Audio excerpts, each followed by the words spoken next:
செங்கல்பட்டு மாவட்டம் அச்சிரப்பாக்கம் ஒன்றியம் சிறுபெருபாண்டி ஊராட்சி ஏரி ஓடையிலிருந்து கடமலைப்புத்தூர் ஏரிக்கு செல்லும் வாய்க்கால் அருகே தாழ்த்தப்பட்ட மக்களுக்கு வீடு ஒதுக்கீடு வட்டார அலுவலர் சார்பாக வழங்கப்பட்டுள்ளது. ஆனால் கிராம மக்கள் நாங்கள் ஏற்கனவே தண்ணீர் இடத்தில் வாழ்ந்து வருவதால் தண்ணீர் இல்லாத இடத்தினை தருமாறு அதிகாரிகளிடம் கோரிக்கை விடுத்துள்ளனர். செங்கல்பட்டு மாவட்டம் அச்சரப்பாக்கம் ஒன்றியம் சிறுபெருபாண்டி ஊராட்சி ஏரி ஓடையிலிருந்து கடலைமலைப்புத்தூர் ஏரிக்கு செல்லும் வாய்க்கால் அருகே தாழ்த்தப்பட்ட மக்களுக்காக வீடு ஒதுக்கீடு வட்டார வளர்ச்சி அலுவலர் சார்பாக வழங்கப்பட்டுள்ளது. இதில் ஏற்கனவே தண்ணீரில் வாழ்ந்த நாங்கள் மீண்டும் ஒரு தண்ணீரில் உள்ள இடத்திற்கு எங்களுக்கு வீடு கட்டி தருவதால் நாங்கள் மனமுடைந்து போயுள்ளோம். எங்களுக்கு வேறு ஒரு மாற்று இடம் ஏற்பாடு செய்து தருமாறு கேட்டுக்கொள்கிறோம். எங்களின் வாழ்வாதாரத்தை மனதில் வைத்து அதிகாரிகள் உடனடியாக தண்ணீர் இல்லாத இடத்தினை ஒதுக்கி தருமாறு அன்புடன் வேண்டுகிறோம் என திருப்பெருபாண்டி ஊராட்சி கிராம பொதுமக்கள் கோரிக்கை வைத்தனர்.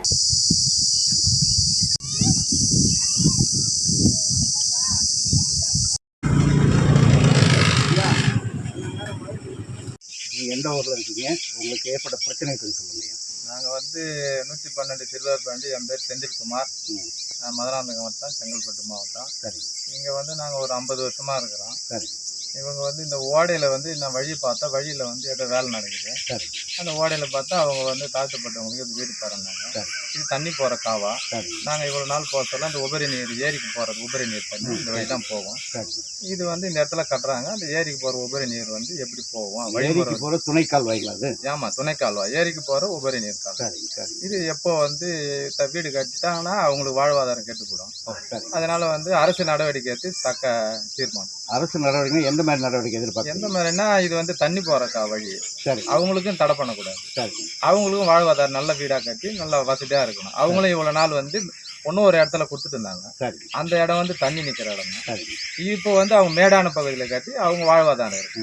இதுதான் என்னுடைய கோரிக்கை. இது சம்பந்தம் அரசாங்க அதிகாரி யாராவது பாத்தீங்களா? இல்ல ஐயா, இது வரைக்கும் பாக்கல.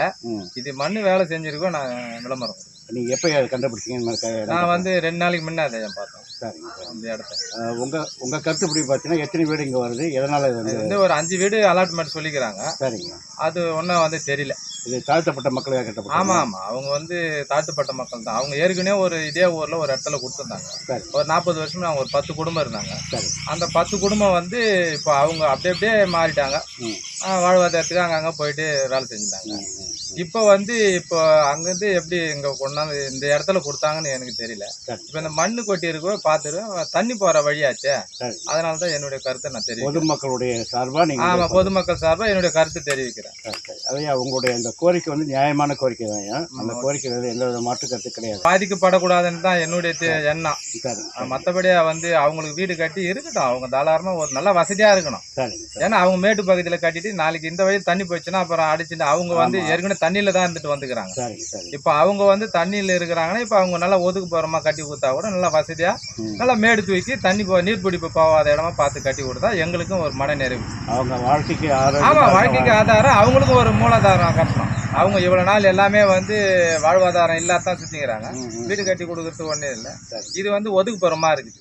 சரி, மாற்று என்ன சொல்ல போறீங்க? அது வில்லேஜ் விஓ கேட்கலாம், ஊராட்சி மன்ற தலைவர் கேட்கலாம். அவங்க ஒரு தீர்வு முடிவு எடுத்து அவங்க பண்ணலாம். இது என்னுடைய கருத்து சொல்ல முடியாது. இது தண்ணி போற கால்வாங்க. நான் என்னுடைய கருத்தை சொல்லிடுவேன். இல்ல நீங்க அருமையா பேசுறீங்க. அதுல மாற்று கருத்து கிடையாதுங்க. இருந்தாலும் இப்ப இந்த ஊர்ல நீங்க எத்தனை வருஷமா இருக்கீங்க? எனக்கு 53 வருஷம். 53 வருஷம். ஆமா, நான் பிறந்தது எல்லாமே இதே ஊர் தான். இதை தவிர வேற ஏதாவது பிரச்சனைகள் இருக்கு? கிடையாது. சரி, நன்றிங்க.